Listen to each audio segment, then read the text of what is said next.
നരേന്ദ്രമോദി കന്യാകുമാരിയിൽ വിവേകാനന്ദ പാറയിൽ ധ്യാനത്തിൽ. സ്വാമി വിവേകാനന്ദൻ ധ്യാനിച്ച അതേയിടത്താണ് മോദിയും ധ്യാനിക്കുന്നത്. നാളെ ഉച്ചകഴിഞ്ഞ് പ്രധാനമന്ത്രി തിരുവനന്തപുരത്തേക്ക് മടങ്ങും. ഇന്നലെ വൈകിട്ടാണ് മോദി കന്യാകുമാരിയിലെത്തിയത്. വി അരുൺ കന്യാകുമാരിയിൽ നിന്ന് ചേരും. അരുൺ, ഒരു വലിയ തെരഞ്ഞെടുപ്പ് കാലം, വലിയ ആത്മവിശ്വാസത്തിനിടയിലും ചെറിയ ആശങ്കകളില്ലാതില്ല ചില മേഖലകളിലെങ്കിലും ബിജെപിക്ക്. അതിനിടയിലാണ് പ്രധാനമന്ത്രി കന്യാകുമാരിയിൽ ധ്യാനത്തിനെത്തുന്നത്. പ്രധാനമന്ത്രിയുടെ സാന്നിധ്യം എന്തുമാത്രം എന്താണ് നൽകുന്നത് അവിടെ നിന്നുള്ളൊരു അന്തരീക്ഷം പ്രധാനമന്ത്രിയുടെ സാന്നിധ്യത്തിൽ?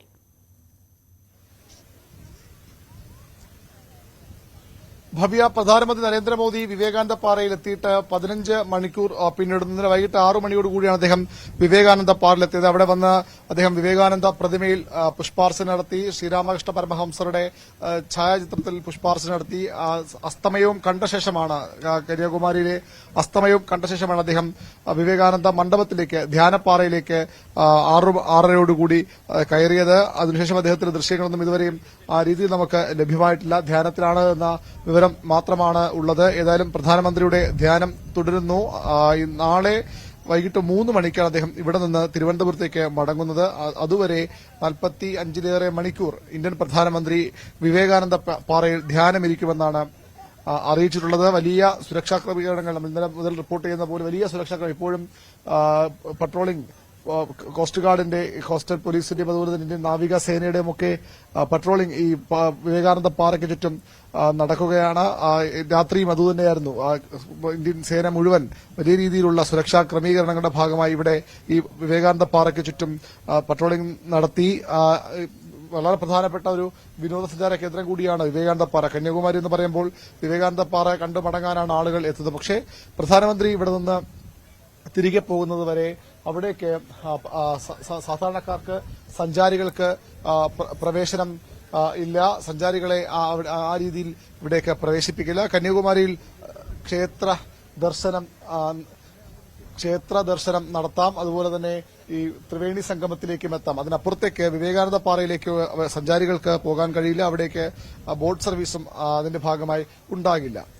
ക്ഷേത്ര ദർശനത്തിനും മറ്റും അവസരമുണ്ട്. ഏതായാലും ഇപ്പോഴും വലിയ തിരക്ക്, സാധാരണ ഈ സമയമുള്ളതുപോലെ തിരക്ക് തന്നെ ഇവിടെയുണ്ട്. ആളുകൾക്ക് ഇവിടം വരെ വന്നു പോകാനുള്ള സംവിധാനവുമുണ്ട്. ഏതായാലും ഇതിന്റെ രാഷ്ട്രീയം കൂടി പറഞ്ഞു പോകേണ്ടതുണ്ട്. ഏറ്റവും വളരെ പ്രധാനപ്പെട്ട രാഷ്ട്രീയം പ്രധാനമന്ത്രിയുടെ ധ്യാനത്തിനു പിന്നിലുണ്ട് എന്ന വിമർശനമാണ് പ്രതിപക്ഷം ഉന്നയിക്കുന്നത്. ഇന്ന് ഇന്ത്യയുടെ തെരഞ്ഞെടുപ്പിന്റെ, ലോക്സഭാ തെരഞ്ഞെടുപ്പിന്റെ അവസാനഘട്ട വോട്ടെടുപ്പിന്റെ നിശബ്ദ പ്രചരണ ദിവസമാണ്. നാളെയാണ് പ്രധാനമന്ത്രി നരേന്ദ്രമോദി മത്സരിക്കുന്ന വാരണാസി അടക്കമുള്ള മണ്ഡലങ്ങളിലെ വോട്ടെടുപ്പ്. ആ നിശബ്ദ പ്രചരണ ദിവസമാണ് പ്രധാനമന്ത്രി നരേന്ദ്രമോദി ഇവിടെ ധ്യാനത്തിനെത്തുന്നത്. അതുതന്നെയാണ് അതിന്റെ പ്രത്യേകത, അതുതന്നെയാണ് അതിന്റെ രാഷ്ട്രീയമെന്ന് പ്രതിപക്ഷം ആരോപിക്കുന്നു. അതിന് കാരണം മൌനത്തിലാണ് അദ്ദേഹം മാധ്യമങ്ങളോട് സംസാരിക്കുക, അല്ലെങ്കിൽ അദ്ദേഹത്തിന്റെ ഏതെങ്കിലും സംവിധാനങ്ങൾ വഴി അദ്ദേഹം ജനങ്ങളോട് പറയാനുള്ള കാര്യങ്ങൾ പറയുന്നില്ലെങ്കിൽ പോലും ആ ധ്യാനം പോലും, ആ മൌനം പോലും വലിയ അർത്ഥമുള്ളതാണ്, വലിയ രാഷ്ട്രീയമുള്ളതാണെന്ന വിലയിരുത്തലാണ് പൊതുവിൽ, പ്രതിപക്ഷ വിമർശനത്തിന് അപ്പുറം അങ്ങനെ ഒരു വിലയിരുത്തലാണ് പൊതുവിൽ ഉയർന്നു വരുന്നത്. പ്രധാനമന്ത്രി നാളെ വൈകിട്ട് 3 മണിവരെ, അതായത് അവസാനഘട്ട വോട്ടെടുപ്പ് അവസാനിക്കാൻ 3 മണിക്കൂർ ബാക്കിയുള്ളപ്പോൾ വരെ പ്രധാനമന്ത്രി നരേന്ദ്രമോദി ധ്യാനത്തിലായിരിക്കും. ആ സമയം അത്രയും ഇന്ത്യയുടെ മാധ്യമ ലോകം, ഇന്ത്യയുടെ ക്യാമറ കണ്ണുകൾ സ്വാഭാവികമായും ഇവിടേക്കായിരിക്കും. രാഷ്ട്രീയ ഇന്ത്യയുടെ മുഴുവൻ ശ്രദ്ധയും ഇവിടെയായിരിക്കും. ഭരണപക്ഷവും പ്രതിപക്ഷവും ഒന്നാകെ അത് ഉറ്റുനോക്കും. കാരണം പ്രധാനമന്ത്രി 2019 കേദാർനാഥ് ഗുഹയിൽ നടത്തിയ ധ്യാനം ബിജെപിക്ക് ഉണ്ടാക്കിയ രാഷ്ട്രീയ നേട്ടം പ്രതിപക്ഷം മറന്നിട്ടില്ല. ഈ ഒരു സാഹചര്യത്തിൽ ഏറ്റവും പ്രധാനമായി ഈ തെരഞ്ഞെടുപ്പിൽ ദക്ഷിണേന്ത്യയിൽ സ്വാധീനം ഉറപ്പിക്കുക എന്ന ലക്ഷ്യമാണ് ബിജെപിക്ക് ഉള്ളത്. ഏറ്റവും പ്രധാനമായി ആ സ്വാധീനം ഉറപ്പിക്കലിന് ഈ ഒരു ധ്യാനം വഴിവെക്കും, അല്ലെങ്കിൽ ഉറപ്പിക്കും എന്നതാണോ സൂചിപ്പിക്കുന്നത്, അല്ലെങ്കിൽ മനസ്സിലാക്കേണ്ടത്? ബിജെപിക്ക് അത്തരം പല പ്രതീക്ഷകളുമുണ്ട്. അതിൽ ഒന്ന് ഭവ്യ സൂചിപ്പിച്ച പോലെ ദക്ഷിണേന്ത്യ തന്നെയാണ്. ദക്ഷിണേന്ത്യ കേരളത്തിൽ നിയമസഭയിൽ അക്കൗണ്ട് തുറന്നു, ലോക്സഭയിലേക്ക് ഇത്തവണ ഉണ്ടാകുമെന്ന് പ്രതീക്ഷിക്കുന്നു. തമിഴ്നാട്ടിൽ സീറ്റുകൾ മാറി മാറി നേടാൻ കഴിയുന്നുണ്ടെങ്കിലും തെലങ്കാനയും അതുപോലെ തന്നെ ആന്ധ്രാപ്രദേശുമൊക്കെ അത്തരത്തിൽ വലിയ പ്രതീക്ഷയോടുകൂടി ബിജെപി കാണുന്ന സ്ഥലങ്ങളാണ്. അങ്ങനെ മാത്രം പോരാ, ഒരു കർണാടകയിൽ ഒന്നിടവിട്ട സമയങ്ങളിൽ ബിജെപിക്ക് അധികാരത്തിലെത്താൻ കഴിയുന്നു. ആ കർണാടകയിലെ സ്വാധീനം പോലും മറ്റ് ദക്ഷിണേന്ത്യൻ സംസ്ഥാനങ്ങളിൽ ബിജെപിക്ക് പുലർത്താനാകുന്നില്ല. വലിയ വോട്ട് ബേസിലേക്ക് വരുന്നു, വലിയ ജനപിന്തുണ ഉണ്ടെന്ന് പറയുമ്പോഴും ആ ഒരു സ്വാധീനം ഉത്തരേന്ത്യൻ സംസ്ഥാനങ്ങളിൽ കാണുന്ന പോലുള്ള അധീശത്വം ദക്ഷിണേന്ത്യൻ സംസ്ഥാനങ്ങളിൽ പുലർത്താൻ ബിജെപിക്ക് കഴിയുന്നില്ല. അതുതന്നെയാണ് അവർ വലിയ വെല്ലുവിളിയായി, വലിയ യജ്ഞമായി എടുത്തിട്ടുള്ള ഒരു കാര്യം. പ്രധാനമന്ത്രി നമുക്കറിയാം എത്ര തവണയാണ് കേരളത്തിൽ മാത്രം വന്നുപോയി, തമിഴ്നാട്ടിൽ അതുപോലെ ക്ഷേത്ര ദർശനങ്ങൾ, ഹൈദരാബാദിലും തെലങ്കാനയിലുമൊക്കെ ആ രീതിയിൽ, ആന്ധ്രയിലും തെലങ്കാനയിലുമൊക്കെ ആ രീതിയിൽ പ്രധാനമന്ത്രി കോൺസെൻട്രേറ്റ് ചെയ്യുന്നുണ്ട്. ബിജെപി നേതാക്കൾ അവിടെ ലക്ഷ്യമിടുന്നുണ്ട്. അത് വലിയൊരു സാധ്യത തന്നെയാണ്. വിവേകാനന്ദ പാറ ഇന്ത്യയുടെ മുഴുവൻ ഒരു ആത്മീയ ടൂറിസ്റ്റ് കേന്ദ്രമാണെങ്കിൽ പോലും ദക്ഷിണേന്ത്യക്കാർക്ക് കുറച്ചുകൂടി വളരെ പ്രധാനപ്പെട്ട ഒരു സ്ഥലമായി അവർ കാണുന്നു. ദക്ഷിണേന്ത്യൻ അദ്ദേഹത്തിന്റെ വേഷവിധാനം പോലും വളരെ ശ്രദ്ധേയമാണ്. ഇന്നലത്തെ താൻ ഒരു ഗുജറാത്തിയാണെന്നൊരു ലേബൽ പലപ്പോഴും മോദിക്കുണ്ട്, നോർത്ത് ഇന്ത്യൻ എന്ന ലേബലുണ്ട്.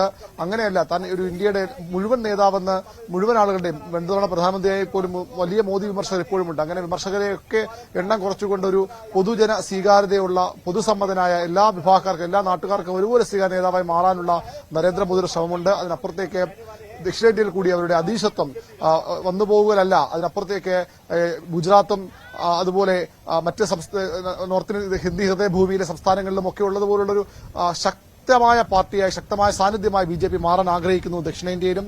അതിന് നിരവധി തടസ്സങ്ങളുണ്ട്. അത് മറികടക്കാനുള്ള ശ്രമങ്ങളുടെ ഭാഗമാണ് ഈ കന്യാകുമാരിയിലെ തെക്കേ മുനമ്പിലെ അദ്ദേഹത്തെ ധ്യാനമെന്ന് വിലയിരുത്തുന്നവരുണ്ട്. മറ്റൊരു വിലയിരുത്തലുള്ളത് ബംഗാൾ തന്നെയാണ്. ബംഗാൾ കഴിഞ്ഞ തവണ 18 സീറ്റൊക്കെ പിടിച്ചെങ്കിലും ബംഗാൾ പോലും വലിയൊരു സംസ്ഥാനത്ത് ബിജെപി ഏറ്റവും ശക്തമായ പാർട്ടിയായി തൃണമൂൽ കോൺഗ്രസിനെയൊക്കെ മറികടന്നുകൊണ്ടൊരു വലിയ പാർട്ടിയായി മാറാനുള്ള അവരുടെ ശ്രമം വളരെ സജീവമാണ്.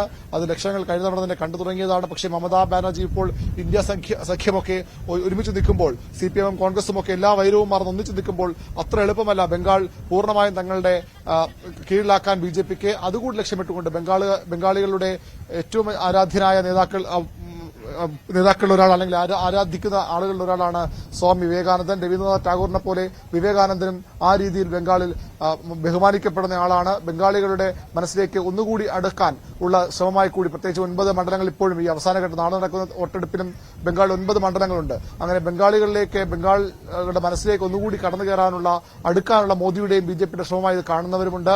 എന്ത് രാഷ്ട്രീയമായാലും ഒരു ഇന്ത്യൻ പ്രധാനമന്ത്രി ഇവിടെ വന്ന് 2 രാപ്പകലുകൾ ധ്യാനമിരിക്കുന്നു എന്നത് വളരെ പ്രധാനപ്പെട്ട സംഭവമാണ്. സൂചിപ്പിച്ചതുപോലെ തന്നെ ഇന്ത്യൻ പ്രധാനമന്ത്രി വരുന്നു, 2 ദിവസം കന്യാകുമാരിയിൽ ധ്യാനമിരിക്കുന്നു. അത് ഈ രാഷ്ട്രീയത്തിനപ്പുറം കന്യാകുമാരി അറിയാത്ത, കന്യാകുമാരി ഇത്തരത്തിലൊരു വിവേകാനന്ദ പാറയുണ്ട് എന്നറിയാത്ത ഉത്തരേന്ത്യക്കാരെ സംബന്ധിച്ച് കൂടുതലായി പ്രധാനമന്ത്രി 2 ദിവസം ഇരുന്ന സ്ഥലം എന്നതിന് പ്രത്യേകതയിൽ, അല്ലെങ്കിൽ കന്യാകുമാരി കാണാൻ ഉത്തരേന്ത്യയിൽ നിന്നൊരു പക്ഷേ ആളുകൾ കൂടുതലായിട്ട് ഇനി ഇങ്ങോട്ടേക്ക് ഒഴുകിയെത്താൻ സാധ്യതയുണ്ട് അല്ലെ, മറ്റൊരു തലത്തിൽ ചിന്തിക്കുമ്പോൾ?